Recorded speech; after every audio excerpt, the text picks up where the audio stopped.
my man! With Playground Games' new Fable reboot on the corner, I've been nostalgic about the franchise. So I recently went back to play Fable Anniversary. I want to go over the game, the good, the bad, the ugly, and why I love it so much. So let's grab some potions, kick some chickens, and go on an adventure. Fable 1 starts us off as a child for the introduction. It's our sister's birthday and we need to buy her a box of chocolates for her gift. I hope you haven't forgotten what day it is, like you did last year. The trader will sell the chocolates for 3 gold. How you get the gold is your choice. Make good choices and be rewarded by your father. I'm a man of my word, so here's the gold for your good deeds.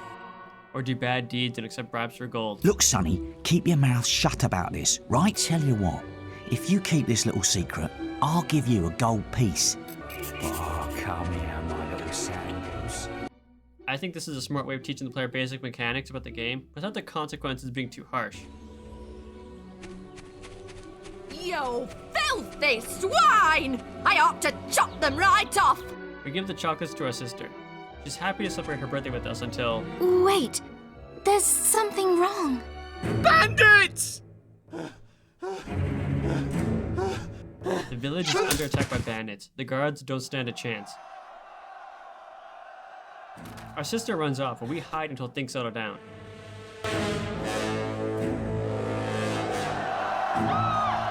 Got one!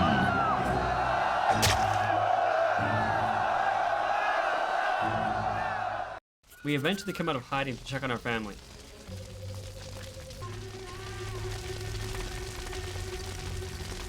Along the path there are bodies everywhere. We find a body that looks too familiar.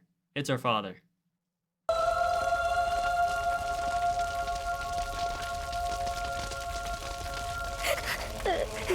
A bandit that was still lingering is charging at us. Seconds before death, we are saved by a spellcaster named Maze.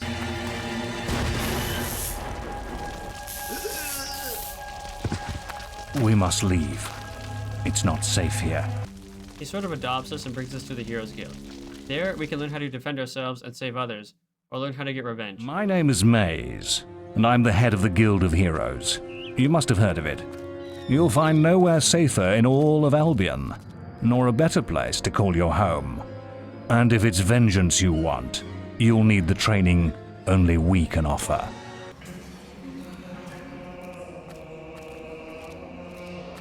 I have a new student for you. Put him in the dorm upstairs, with the girl. You don't look much like hero material to me, but Maze knows what he's doing, I suppose. Our roommate's name is Whisper. She's about the same age as us. You'll be sharing this room with Whisper, one of our brightest young pupils. I'm not crying because my parents are dead. I'm crying because I had to live with Whisper.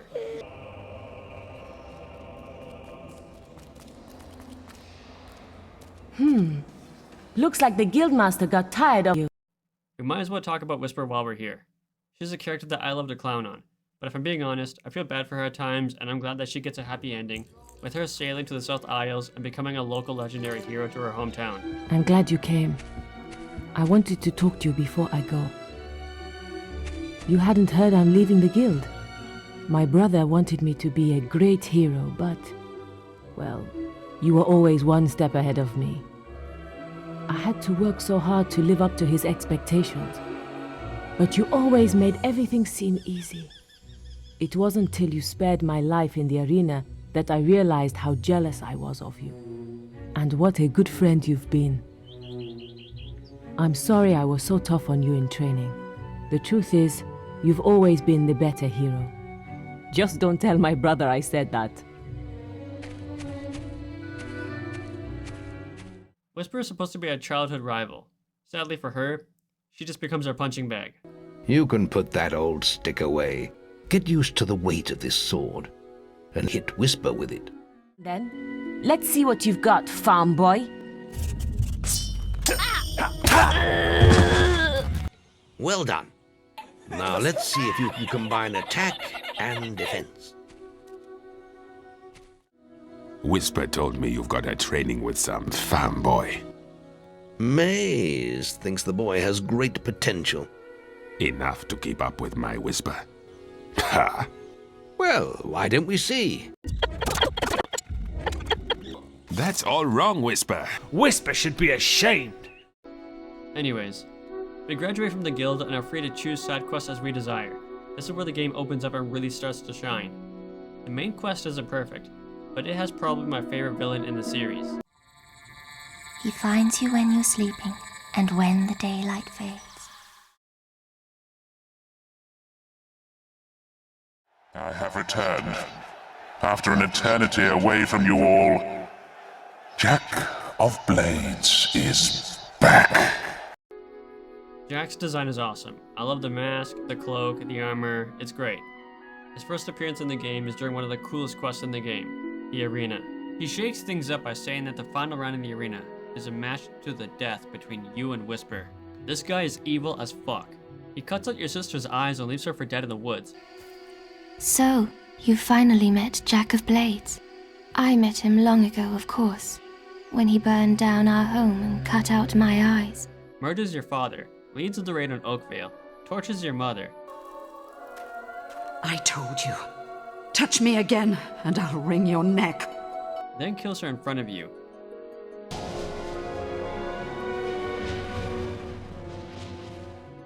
Tortures you as well. Welcome to your temporary home, the torture chamber. Convinces Lady Grey to kill her sister.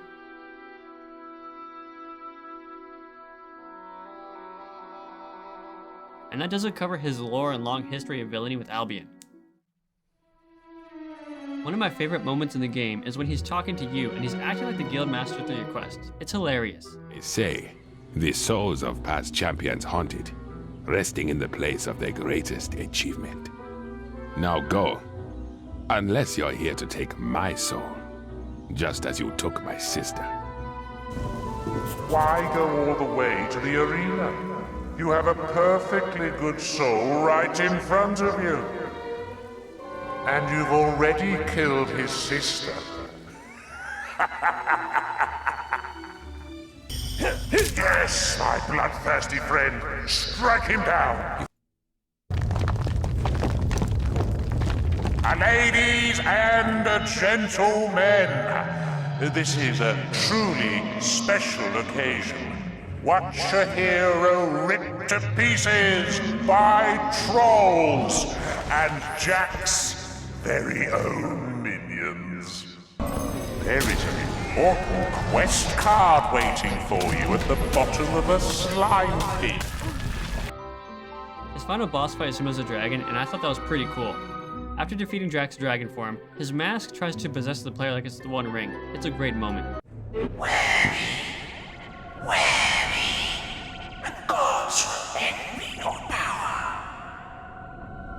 Can you hear me? It is vital you cast the mask away. Wear me, and the world will bow at your feet. Listen to me! Destroy the mask, now! According to the wiki for Screamer enemies, these unfortunate beings were once men, real users who dared to oppose Jack of Blades. They were cursed never to find rest except by torturing the souls of the dead and feeding on the life force of the living. That's so metal, I love it.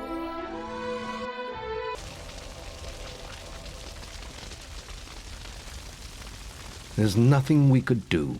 He has power like none I've ever seen. And he has your mother and sister too. If either of them dies, Avo, help us all. Stop him, lad. For all our sakes, stop him. Jack has your sister and mother in the Chamber of Fate, and you attack me? Now let's talk about Jack of Blades' foil, the protagonist. You play as a silent protagonist. I usually prefer the silent protagonist over the voice characters for RPGs. Each Fable game's protagonist stands out to me in a way. Fable 2 introduces the dog, a journey of revenge, but also rags to riches.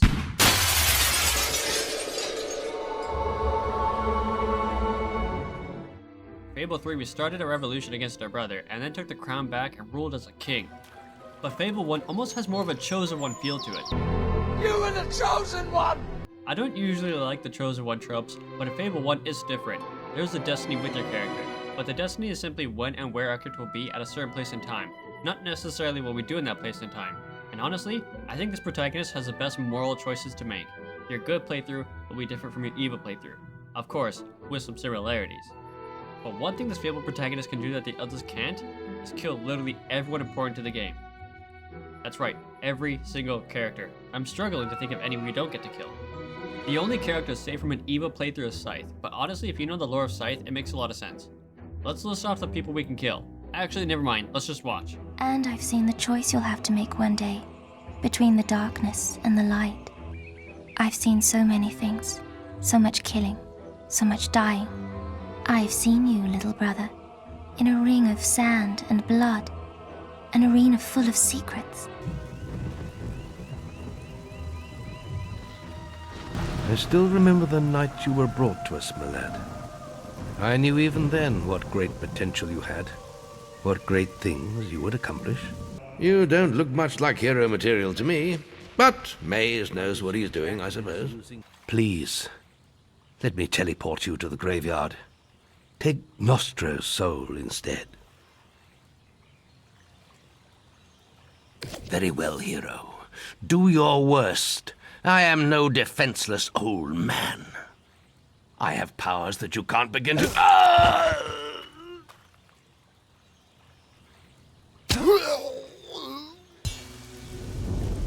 So be it. I have waited for this moment too long. Most famous hero in Albion now, but not for much longer.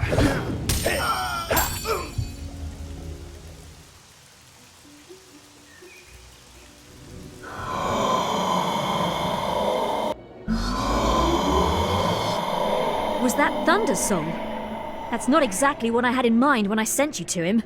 There's always me, of course, but as you can see, I'm still alive. And I plan to stay that way. You'll have to go to the Oakvale Memorial Gardens to collect Scarlet's soul. And stop looking at me like that!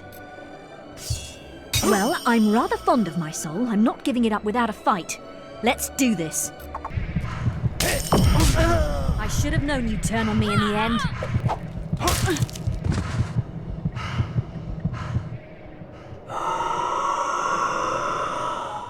Strike me down now with the sword of Aeons, and... Those are just the optional people you can kill who are important to the story. But during the story, there are non-optionals like Maze. We don't have a choice. He backstabs us, he's gotta go. I suppose I'm just an old coward boy. And it looks like I failed. The side quests can get very evil. Like there's one quest where you just massacre barrow fields.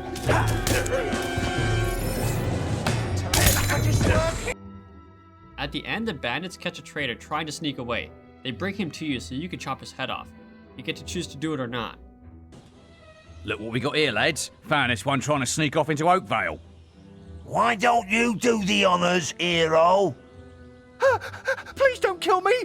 I ain't done nothing! I have a family! I have a shop! Oh.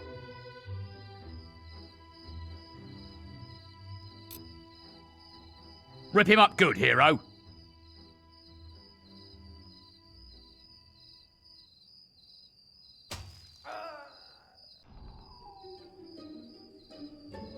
A hero. Oh, I've long prayed someone from the guild would come and... But I'm forgetting my manners. My name is Madame Minch. Welcome to the famous Darkwood Bordello. There's our bordello. The women are forced into sex work. They have a boss, and long story short, the quest ends with you finding the deed and claiming ownership. You can either free the woman from the sex work they want no part of, or make them keep working and pay you the money they earn. If only we could find the Bordello deeds.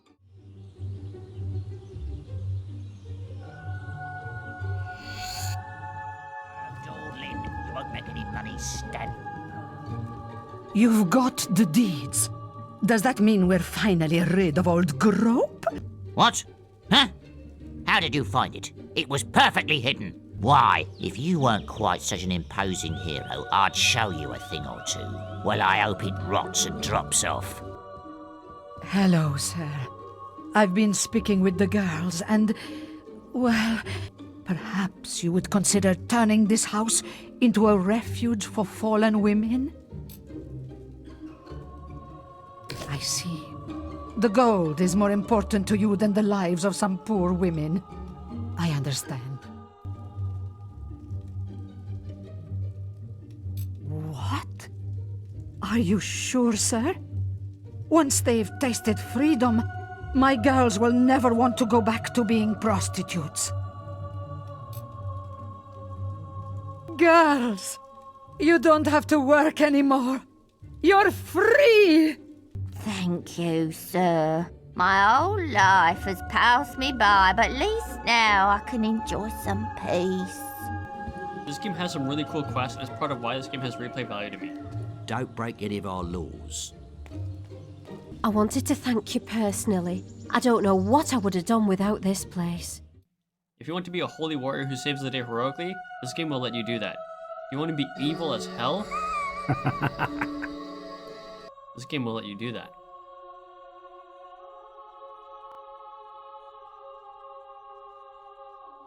My husband was executed by Lady Grey, and I barely escaped from Bowerstone myself. I wish we'd never found those damn stones. They brought us nothing but trouble.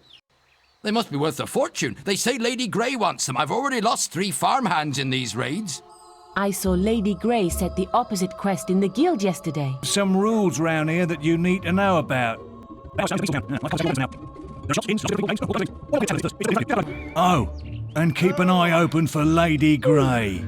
Treat her with respect. She is the mayor, after all. She's one of those characters that you love to hate. She's evil about everything she does. The first time we talk to her, she's cucking Thunder. So for the moment, we like you. But my lady, he killed Whisper. He's nothing but a... Ah, there you are. The hero they're all talking about. I'm impressed, and that doesn't happen often. But I forget my manners. I am Lady Grey. I can see you are a man of worth. You should pay me a visit at my Bowerstone North Manor. You murdered my sister. You died as slow as death. Thunder, I am tired of your protests and your petty squabbles. As I was saying, hero, I do hope you will accept my invitation. due to our recent achievements, she's taking a liking to us. She grants us access to Bowerstone North after the mayor notices how funny it is when you humiliate Thunder's family and thinks it would be funny to cuck Thunder even harder. Thunder is down bad for Lady Grey and is getting jealous as she wants to talk to us.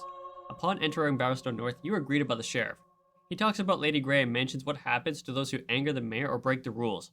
The sheriff mentions that there's a conspiracy theorist who's going to be executed for crimes against Lady Grey. Upon talking to him, he does seem like he does believe some crazy conspiracies, like about the guards controlling our dreams by spiking our water supplies. But he also believes that the mayor's a criminal, and that she's the one we should be looking into. Accepting this quest, you begin an investigation that leads you to Rodri, Amanda's secret boyfriend. Amanda is Lady Grey's sister. Rodri would flash his lantern 3 times as a signal to let Amanda know that he was there. So, we'd meet in secret in the Grey House cellar. I would sneak out to the stables and flash my lamp 3 times to let her know I was there. We end up making our way to the Grey House near Bare Fields, a creepy house swarming with hollow men. We lure Amanda Grey out as a ghost by pretending we're Rodri. Digging up Lady Grey's past, you learn about her family and how she murdered her sister for the position as mayor of Bowerstone. Rodri, is that you? I've waited for you so long and Wait, you're not Rodri. I prayed that he would rescue me, but he never came. When the air ran out, I closed my eyes and imagined I was dying in his arms. Now I'll never see him again. And my sister has taken everything. People must know the truth about her. Take this letter. Show the world what really happened. Lady Grey confronts you in the cellar her sister suffocated in, offers you the position as mayor, and will stay married to you as long as you destroy the evidence and swear not to betray her. Or you can refuse her offer and let the sheriff know about her crimes. There are other unique dialogue options as well, like if you're already married to her during the investigation.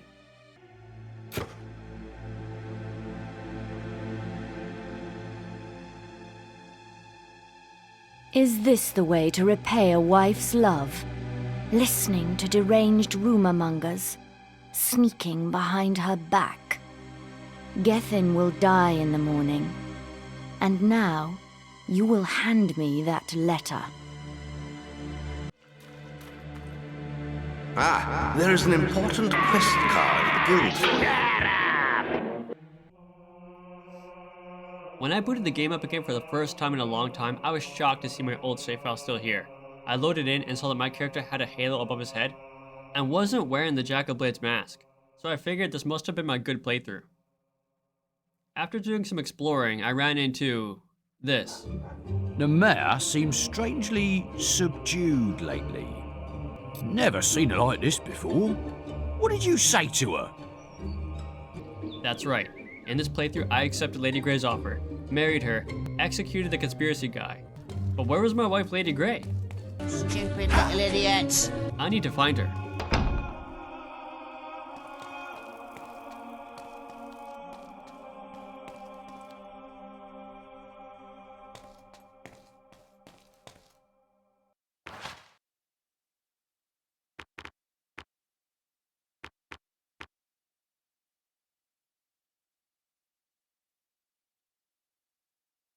It was at this moment I began to realize what I had done. This is I have one wife, married twice, no widows, no divorces. I married Lady Grey, and then killed her. In this game, you can't normally kill anyone in Barrowstone because magic and weapons are banned. There's only two ways to kill Lady Grey: by punching her to death for hours, or getting the guards to try to shoot you, miss, and hit Lady Grey. I know I killed her because there's a special bug with Lady Grey. If you marry her and kill her, it acknowledges that she's dead and no longer your wife, but she doesn't count as a widow for some reason, and the guards will still act as if she is alive. The devs probably weren't prepared for a scenario where players found a way to murder her. So let's swing into the bordello. I hope I made the right decision.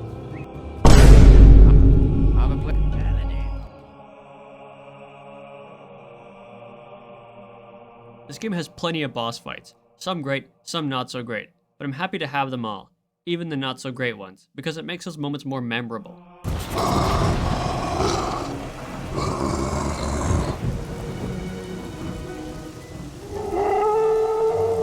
In the Lost Chapters, there are even more boss fights: Nostro, Briarrose, Thunder, the Guildmaster. You have come to your own execution, then.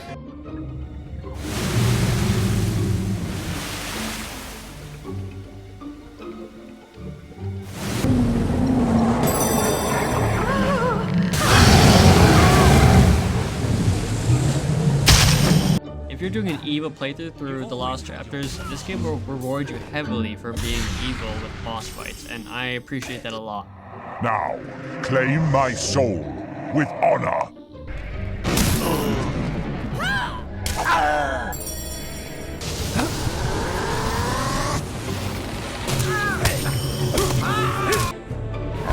have existed for millennia. Some possible.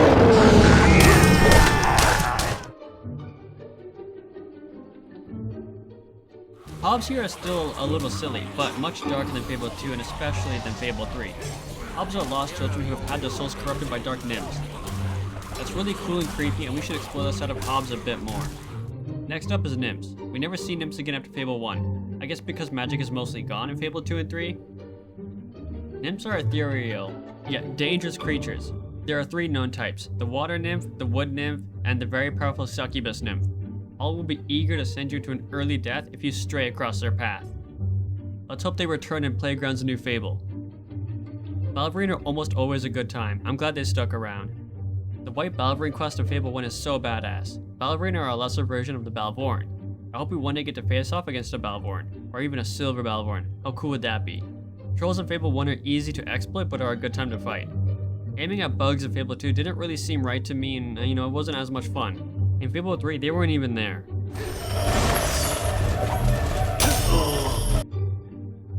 Jack of Blades minions are cool and have this gross, rusted look to them, and make these rusty metal noises, but they're pretty fun to fight and have cool names like War Dogs and Dreadwings.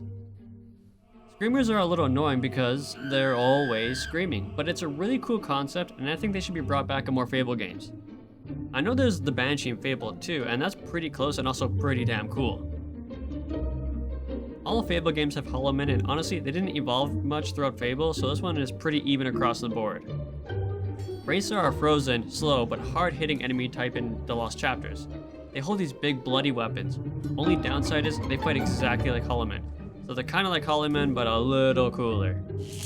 The minions must have been using the shrine to summon this... whatever the hell it is. Many have died. I believe these creatures are known as summoners. My mission here has failed. I will attempt to stop their passage to the mainland. Hurry, before all is lost.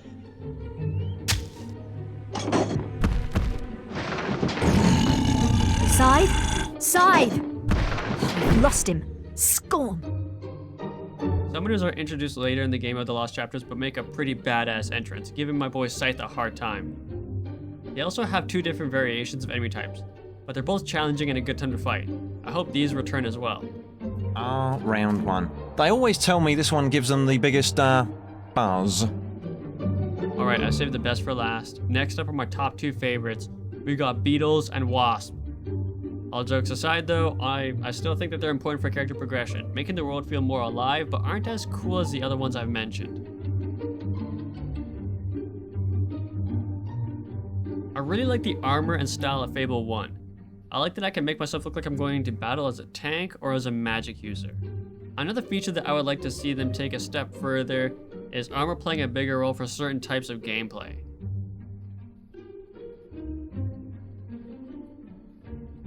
The weapons in this game are pretty sweet, particularly the melee weapons. There are so many cool designs and styles. I see shields on the walls. I wonder if I'll ever get to use a shield in a Fable game. The bows are pretty sweet, but I'm gonna say, a lot of the heavy lifting for bows and crossbows is the bow scorn. Still my favorite ranged weapon in all three Fable games. Willpower. Willpower is really awesome. I think this is probably my favorite use of willpower in the Fable franchise. You'll find yourself weaving spells between melee and combat naturally.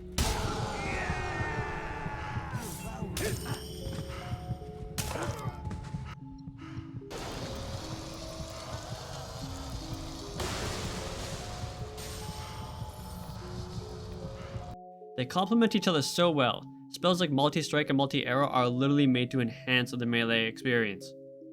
You can go all in on magic and be a will user, or you can use it to complement your fighting styles.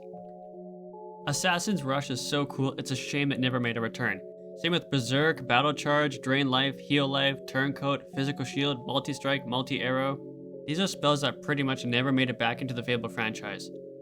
If it wasn't a spell that Peter couldn't dumb down into a circle AoE attack, I guess he thought it just wasn't any good. Demon doors are always a beautiful and often creative place. Just simply exploring a demon door is one of my favorite parts of the game.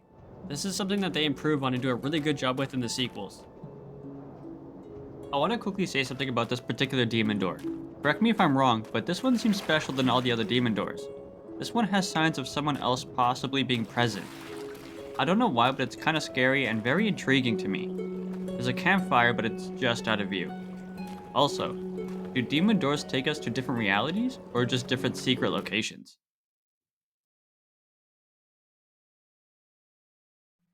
This game has a huge variety of locations. All Fable games do a pretty good job of this, but there are some locations I want to see make a return. First one being Necropolis. The map describes a necropolis as the haunted necropolis was once a thriving city until an unknown cataclysm turned it into a ghost town. A direct line from the Fable wiki, the necropolis used to be a town as lively and prosperous as any other, until an inhabitant made deals with eldritch powers from beyond the world. Because of the selfishness of this one person, the entire town was annihilated. It happened so quickly that many of the citizens of the city have not realized they are dead. Fans speculate that this eldritch power could be the Shadow Court. I think it's a pretty solid theory, but Lionhead probably didn't even think of the Shadow Court when they created Necropolis, but it's still a really good idea. Also, I noticed while recording this footage that the style of houses and stalls are very similar to the style of buildings and vendor stalls in Fable 2.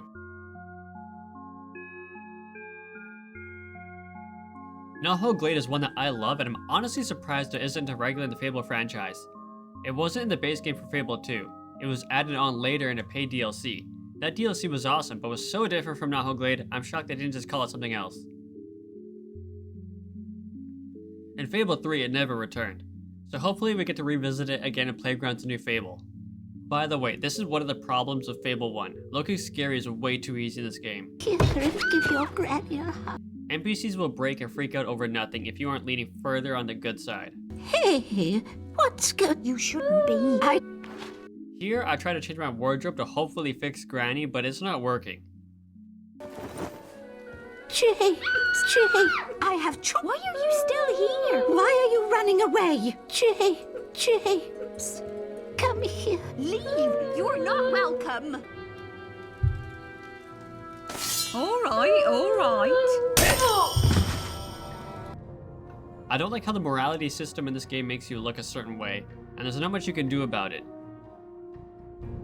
This did improve with Fable 2 and Fable 3, but for the lost chapters, I usually try to stay neutral so I don't go too far to one side. Let's talk about the silliness of Fable. I hear people say that Fable is known for its British humor, or how the humor is so important for a Fable game. In a fine new sport, I call it chicken kickin'. Invented it myself. I understand why people say that, but I'd only say it's true for Fable 2 and Fable 3. Fable 1 only really gets silly during side quests.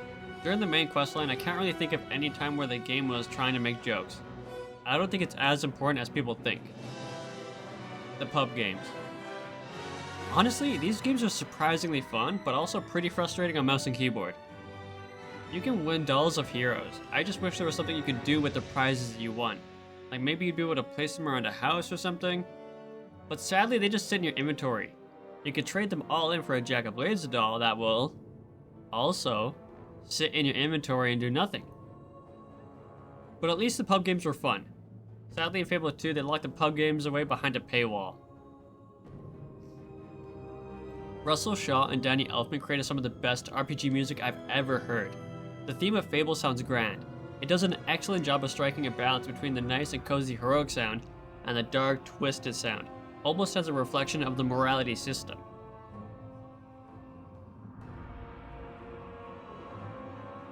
The Oakville soundtrack is amazingly whimsical. It fits the atmosphere of the wholesome vibe of Oakville as a small countryside town.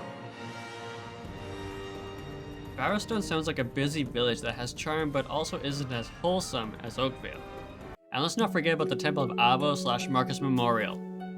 Those have been and should continue to be in every Fable game.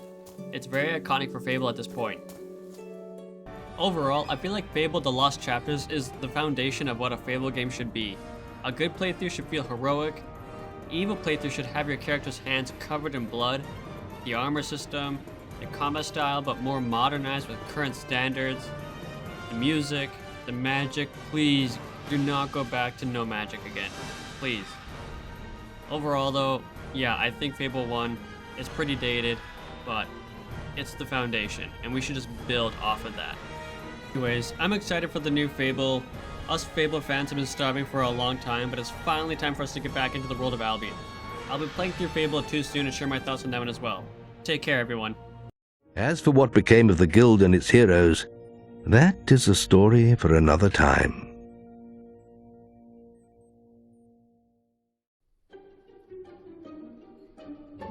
Get him up, let him get up, let him get up, let him get up.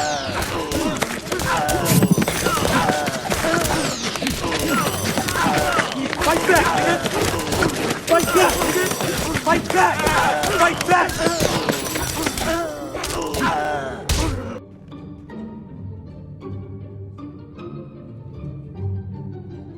We're cursed never to find rest, except by being tortured. Oh my god. Convinces Lady Grey to kill herself. Sorry, to kill her sister.